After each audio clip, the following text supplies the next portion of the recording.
This episode of Happiness Sold Separately is sponsored by NordVPN. What's a VPN? VPN stands for Virtual Private Network, a service that protects your internet connection and privacy online.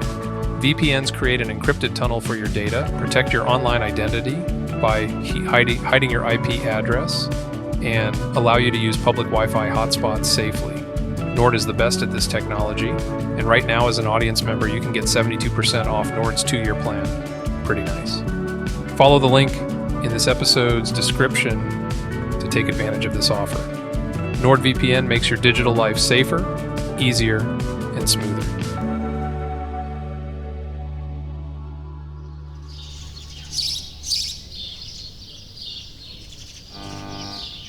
Auto sequence start in 5, 4, 3, 2, 1. And now, on with the show.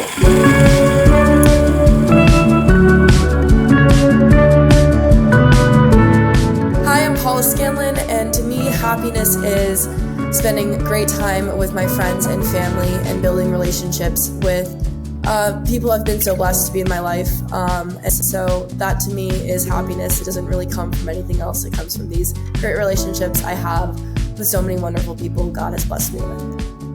Okay, Paula Scanlan, thanks so much for taking time for us. I really appreciate it. Yeah, thank you so much for having me. Yeah, absolutely. Excited to have you on the show. You are a Special Projects Ambassador for the Riley Gaines Center, correct? Yes. What does that job entail? Yeah, well, I've been helping Riley on this issue for well over a year now. So we just go around to campuses. Sometimes I'll do campus speeches. Sometimes I'll go on media and podcasts and things like that. So it's really just whatever comes up, however I can help Riley further on this cause. Perfect. Wow. Well, how long did you swim with Riley? I didn't swim with Riley. Okay. I went to the University of Pennsylvania, and I was teammates with the man that Riley tied with at the NCAA championship. Right. Yeah, I knew about that aspect. I guess for some reason I thought you guys competed together, but No. you did. Well, did you get involved in swimming and from an early age? Were you always interested in the sport? Yeah, I started swimming competitively at age 8.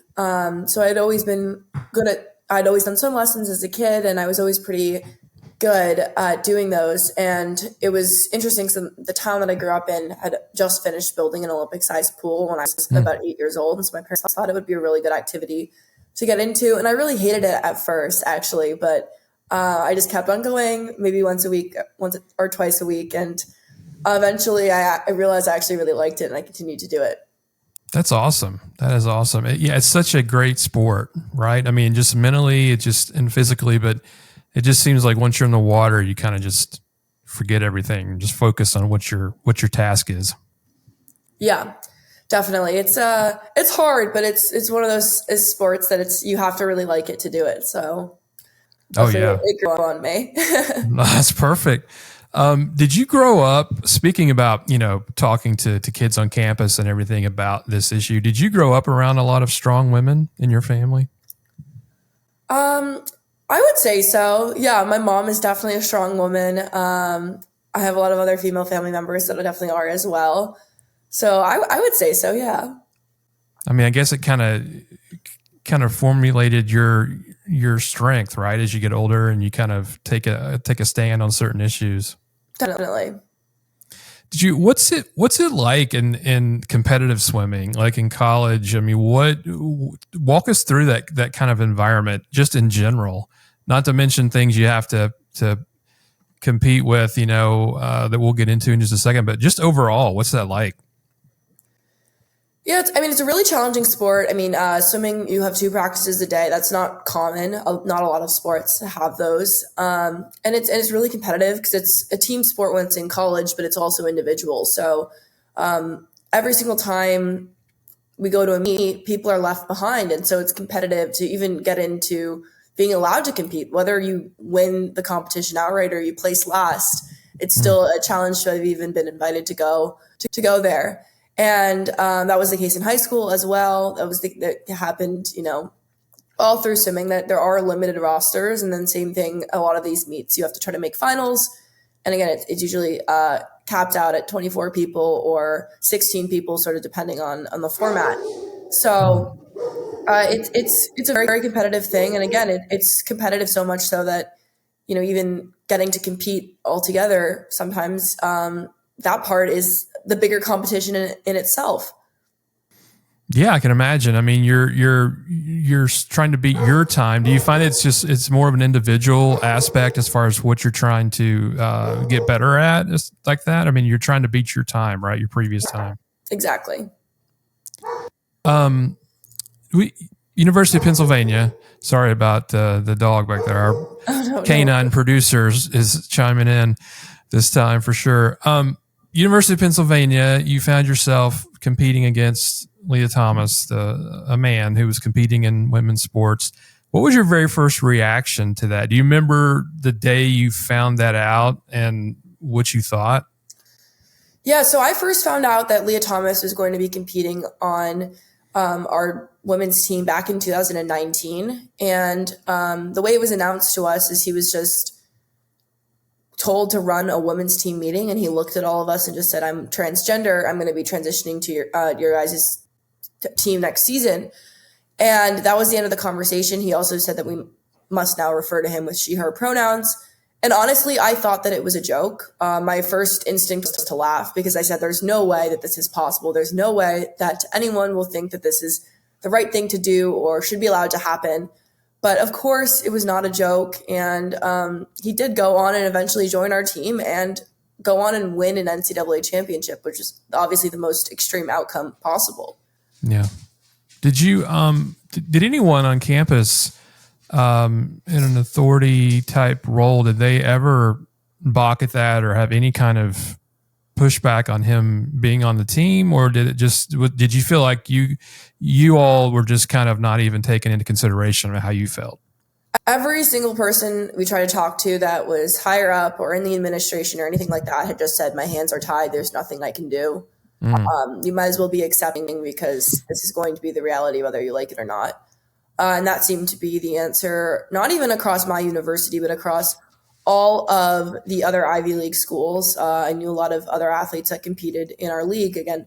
So within the Ivy League, we were really the ones dealing with it because, again, we compete against them in dual meets. We don't see most other teams at the end of the year. But all the other universities were also doing the same thing. I mean, I had friends who swam at Yale and Harvard, and Harvard put in writing and told the girls in writing that if they ever spoke out against it, they would contribute to someone committing suicide. I mean, I had texted a close friend at Yale and said, what do you think? And she says, don't talk to me about this. So it was really across all the schools. It was just do not speak about it. And there was really no one there to support us female athletes.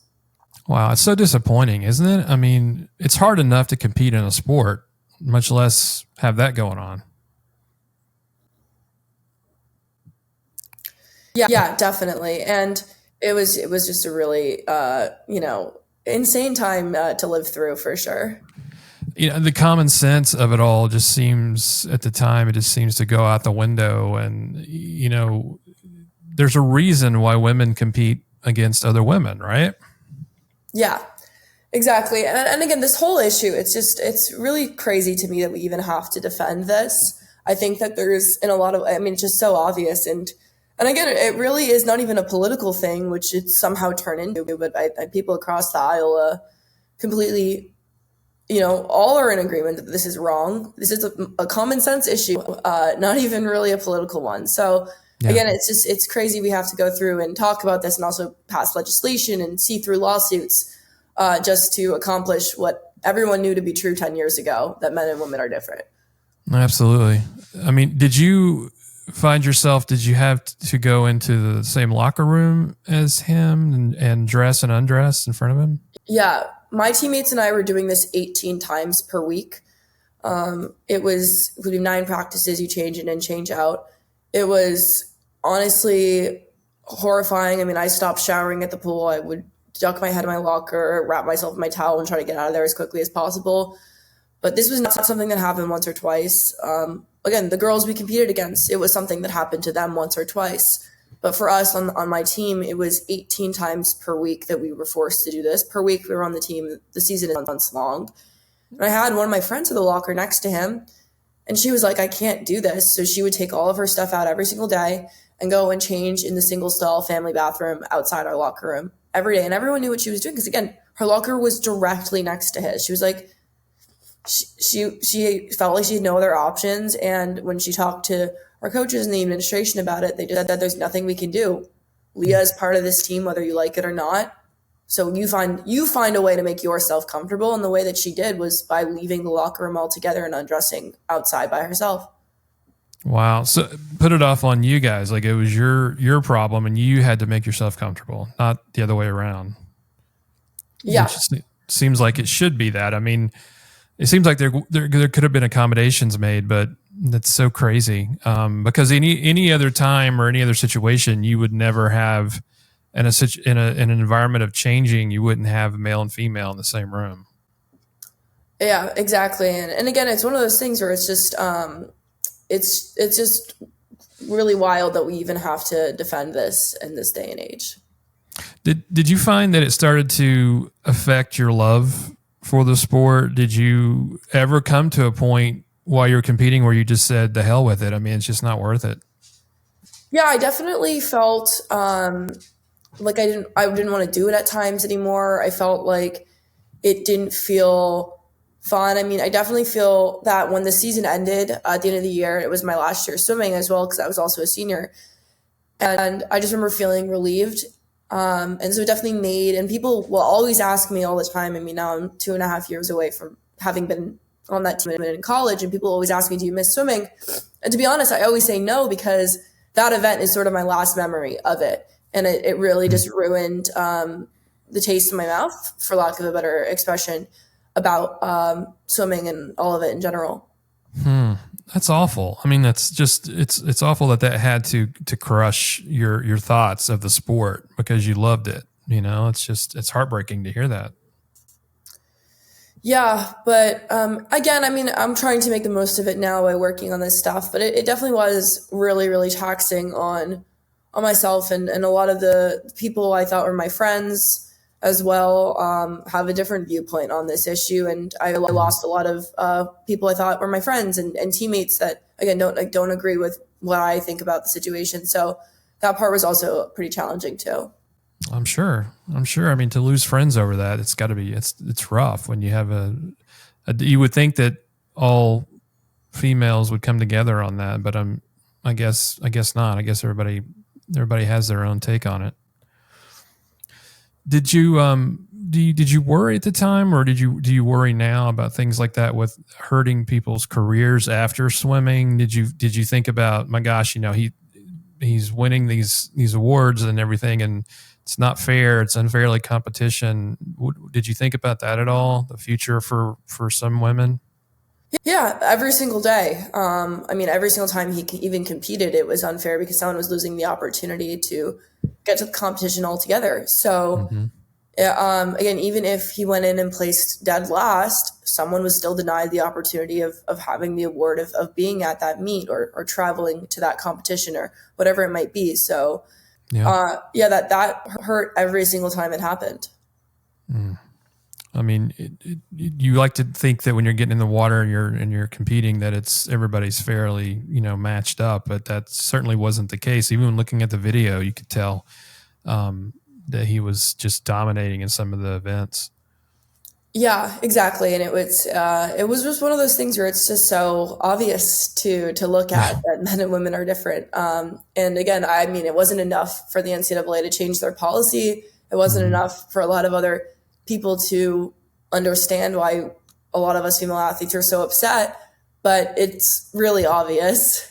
Oh yeah, it really is. I mean, where are we now with that? What has the NCAA done?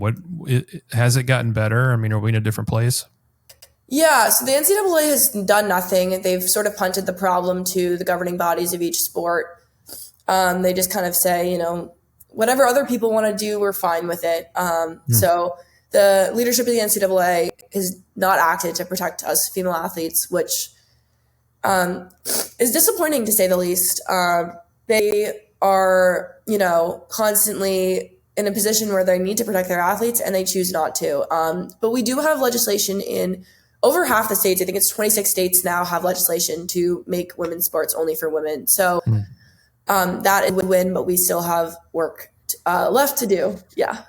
So at least some of the states are at least coming on board with it. That's good. It's good to hear that. I mean, I guess it's going to have to come down to the state level.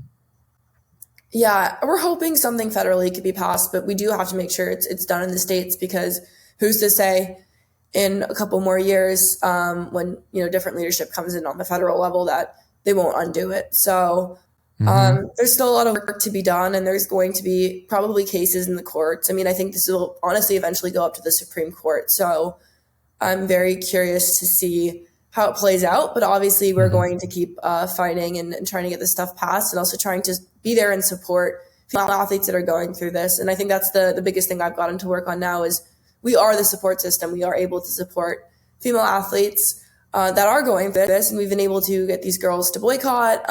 We've been able to support them and tell them that what their universities are telling them is not real, and they're just empty threats, and nobody can take away your rights without you having a word to say about it. So that's something we've been working. And again, it's great to be able to do it, because I didn't have that resource when I was going through it.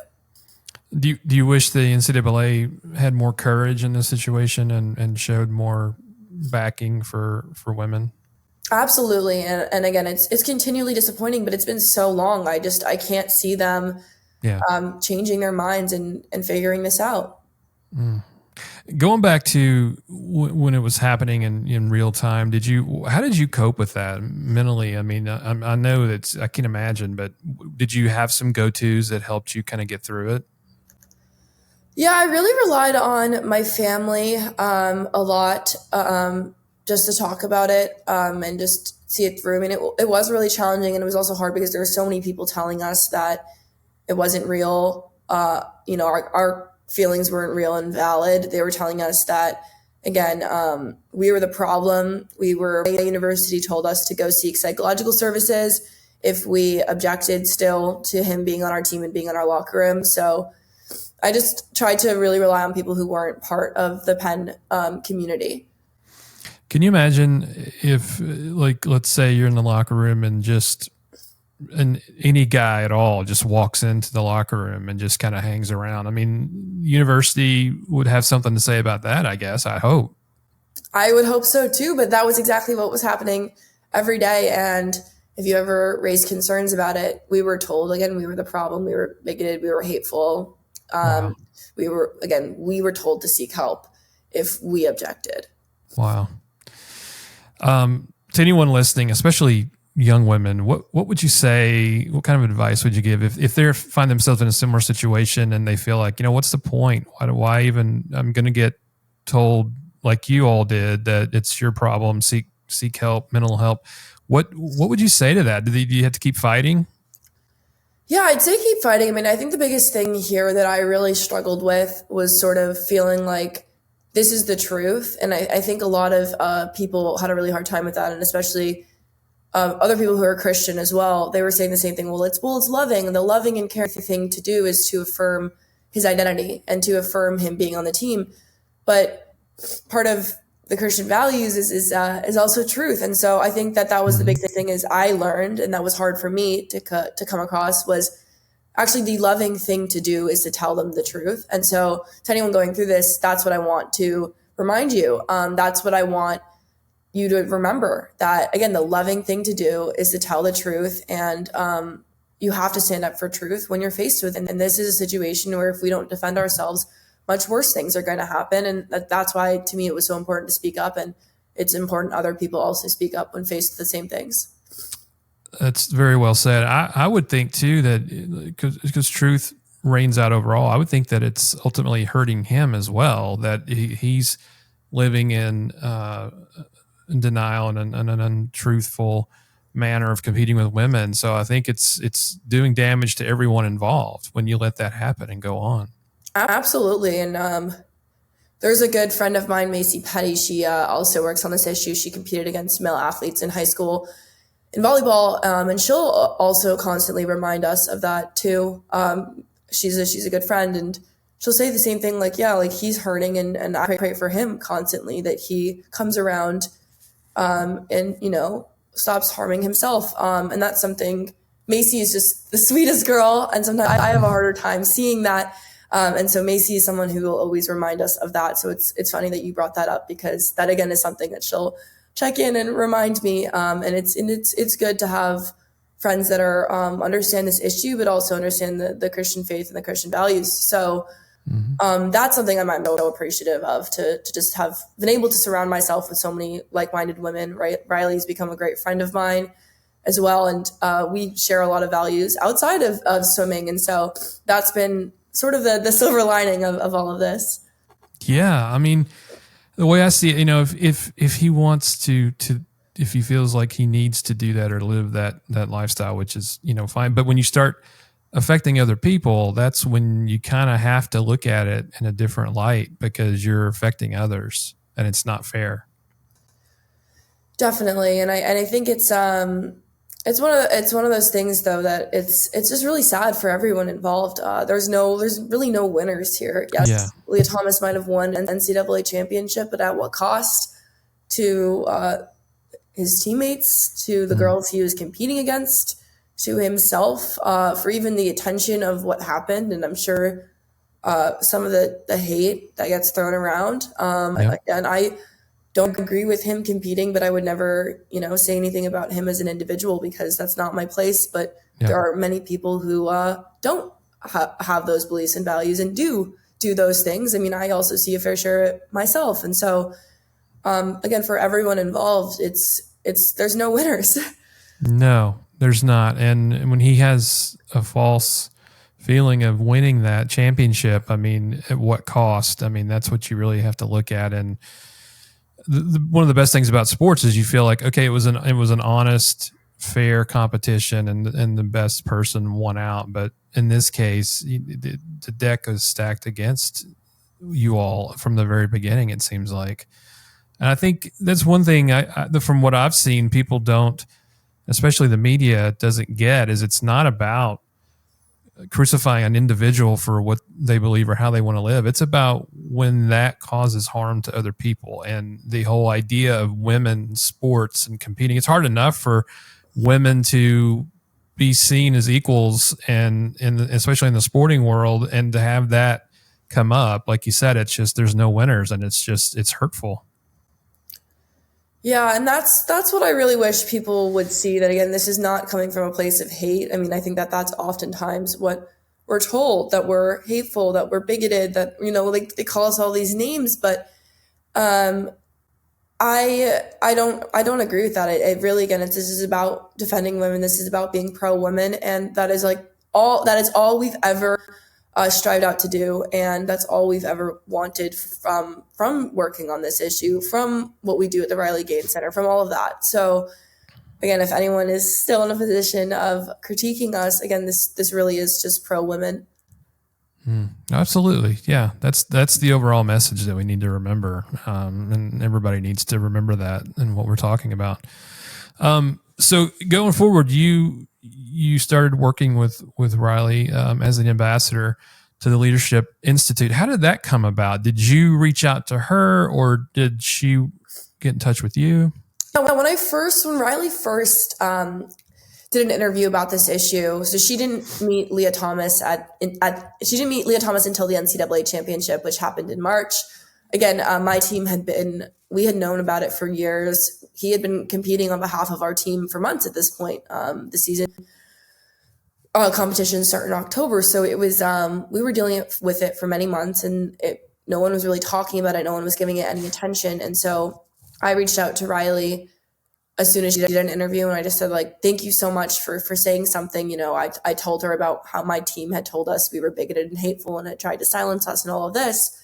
So she immediately responded, and the two of us became friends, just sort of connecting online.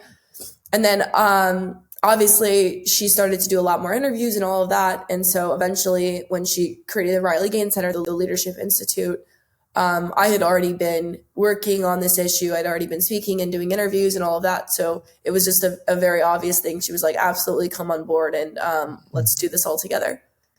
Wow, that's so cool. And what's the overall mission of the Institute? How do you hope to make a difference in women's sports overall? Yeah, I touched on this briefly before. It's really just about being the support network for the women who are going through this, and also raising awareness on the issues that the mainstream media doesn't want to cover. I think those are the two big things.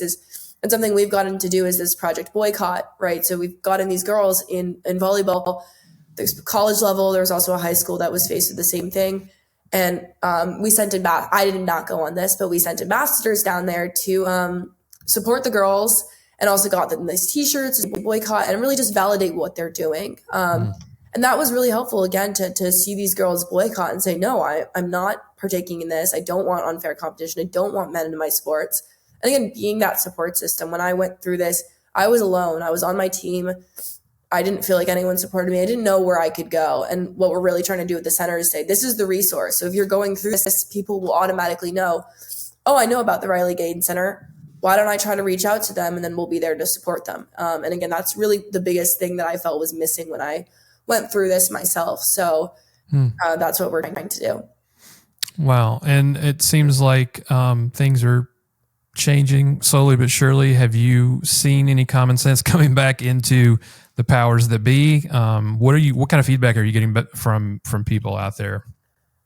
Yeah, we've been seeing progress. I mean, the NCAA hasn't done what they needed to do, but the NAIA, which is an alternative to the NCAA, so there's a few colleges that are in the NAIA, they've already said, we're not doing this. Men are not going to compete in women's sports. But interestingly, the UN actually released a report that over 1,000 female athletes have lost medal opportunities by male athletes competing in their sports. And that was really honestly a win for us, because the UN admitting that shows really where we are on this issue. Because again, the UN is not necessarily very on the right wing side. That again, right wing has been more into this issue and been more supportive to us on this issue. And that was honestly very surprising that they even admitted that. Again, it showed us that this does reach across party lines. It showed us that this is, again, a common sense issue. And it's good to see that other groups are starting to acknowledge that this is a problem. But again, there was a lot of articles written after the election that this issue was heavily covered in the election and heavily covered in a lot of the ads for this past election. So again, that wasn't the case 4 years ago. So it really shows this really is a cultural issue, and people are really into it. Yeah, that surprises me about the UN actually too, because you wouldn't expect them to say that. We were shocked. You can go look it up. I do highly actually recommend you look into it. It was really we were very impressed. So are you saying it is a global issue? I mean, other countries are facing this as well? Absolutely. I mean, we saw this in this past Olympics. It was a little bit of a different situation because it was regarding intersex athletes, but male athletes nonetheless. And this is happening in other countries. I mean, we have allies over in England that are dealing with it. There's this great woman. She's a former marathon Olympian named Mara, and she was covering local running races. And she lives in England, but local running races when male athletes would compete, she'd be covering it. This is happening in international competitions. We have also some friends in Australia also trying to fight the same things. I mean, right, we connect best with probably the fellow English speaking languages, but this is happening in other countries as well, and it's really heartbreaking to see. And we get reached out to about all these athletes across the country, and Olympians and college athletes and little kids in elementary, middle school, high school, of course, you name it. It's really widespread. Wow. And when you get a movement like that, it only helps the cause, because when you realize that this is not just one school, one state, this is going on everywhere, that just kind of helps people understand, okay, this is a real issue here, and gets them, I think, on the right page of what we're talking about. Like you said, and I wanted to make clear too in the show, it's not about a feeling of hate towards anyone else or anyone else's lifestyle. It's about defending women, and that's the bottom line of this whole thing. Absolutely. And that's really why we do it. And that's really why it's worth doing. And it's worthwhile taking the time to talk about this. It's really just about defending women and protecting our next generation of female athletes too, because I think it's even more heartbreaking when I see this happening to middle school aged girls and elementary school aged girls, even high school aged girls, because when I went through it, I was well over the age of 18. And I'm seeing the really young girls that are forced to deal with this and have to make the decision to stand up. That to me really, really breaks my heart. That's a great point. The future athletes, if anyone is watching or a parent, maybe what would be your hope and message to the young athletes out there of today? What can they do to help kind of not make sure this doesn't come back or get any worse? Yeah, I think the biggest thing is if you see it, say something. And that sounds so silly, but there's still so many people who are quiet about this. I mean, I even have teammates from my own team that experience exactly what I did, and they're not willing to talk about it publicly still to this day. And that to me, and honestly, I love them and I understand where they're coming from, but you're a part of the problem if you see it and you're not willing to stand up for it. And that's something that really, when I was quiet for a little bit before I ever spoke about this publicly, but that's something I realized. I said, if I stay quiet, I'm accepting this. I'm contributing to the problem by saying, it's okay. Yeah, you can do that. So that's my biggest advice is like, if you see something, say something and talk about it. And the other thing, with that is if you lose your job or your friends or whatever it might be, those were never your friends to begin with. And that job is not a place you want to work. And that's a really challenging reality for a lot of people. But that was something I quickly realized. I said, okay, well, if my friends don't want to talk to me over me talking about this issue, then they probably weren't my friend to begin with. That's right. And it's almost like, I hate to say it's a good thing, but you kind of realize who your friends are and you kind of weed out people who you can't trust or you feel like or they don't have my back anyway. So it kind of helps you out in the long run. But yes, absolutely. That's exactly what I tell. And it's harder for younger people and everyone's looking just to be liked. And so that's the thing I'll always remind someone is I'm actually really grateful that people like that aren't part of my life anymore because they were never a true friend to begin with. And if it wasn't this issue, it would have been something else. Oh yeah. And especially with young girls in middle school, high school, and then on into college, you always want to fit in. You want to have friends in a friend group. And it's not easy to do the right thing for sure. And to stand up for what you believe in, but it's so important. Absolutely. And that's really what I've learned. And on this journey, I've made a lot of friends and I'm really grateful to be surrounded by so many wonderful women that have the same values as myself. And so that's something that I never would have experienced had I not gone through this. So it's not all negative. And we've all, again, really come together and sort of been that support network that we didn't have while we were going through this. And then we also had the opportunity to actually go and build that out. And so that's been rewarding, again, to see the impact that we're making and to see young girls that we're helping. That's amazing. What do you have planned for 25? Do you have any events coming up that you'd like to share? So far, we're still working on everything, but we are going to be, again, continuing to support these female athletes. So if there's something going on in this issue, you will definitely see us there. And again, we're just continuing to, I think the biggest thing is to be that support system and support network, but we're going to continue to raise awareness on this issue. We're also going to continue to help talk about legislation. I mean, there's also a few lawsuits in regards to this issue as well. So we're going to be there to support those. Some people, Riley, maybe testifying in some issues on that level. So we're going to be looking out for that and just supporting the team and making, putting an end to this issue. That's awesome. That's great to hear. You're doing amazing work and you're very brave. And I just want to thank you for coming on because it's an important conversation and I feel like we all have to face it and talk about it. It's that important. Where can people connect with you online if they want to reach out or find out more about the Riley Gaines Center? Yeah, RileyGainesCenter.org is the website. So if you guys need any, if you're going through this yourself and need help, go there. If you just want to see where Riley's going to be, what some of us are up to, check it out. And you have all the information that you need on there.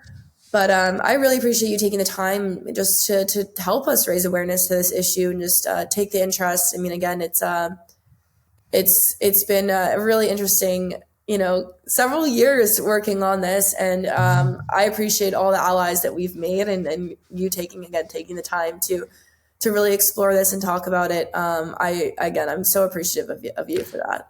Oh, it's our pleasure, and please come back, because as things develop, and would love to have you back and talk about this, because it's something that it's something we need to talk about and make sure that things like this don't happen, because it's all about the right thing. I mean, it's just like you said, and we've said in this podcast, it's common sense, and it's just there's a reason why we have women compete against other women and men against men, and it's just to make sports fair and enjoyable. I mean, because it can't be enjoyable, I'm sure, competing and knowing that he is, pulling through the water and blowing people out of the water. So that's just, it's sad, but I think it's getting better, and I think it will definitely change. So. Definitely, and it's because of people like you and like all of us that have really just started to just say, hey, this is not okay, and we're going to talk about it, and we're not going to go away until there's solutions. So I again, really thank you so much for that. Oh yeah, Paula, thank you so much, and like I said, please come back. Absolutely, love to. Happiness Sold Separately is created and hosted by Jason Hensley and is produced by Makash Films. Narration by Lauren Gobis. If you or someone you know is in crisis and needs immediate help, call the National Mental Health Hotline at 866-903-3787. We would be honored if you would rate, share, and subscribe. From the entire Happiness Sold Separately team, thank you for listening.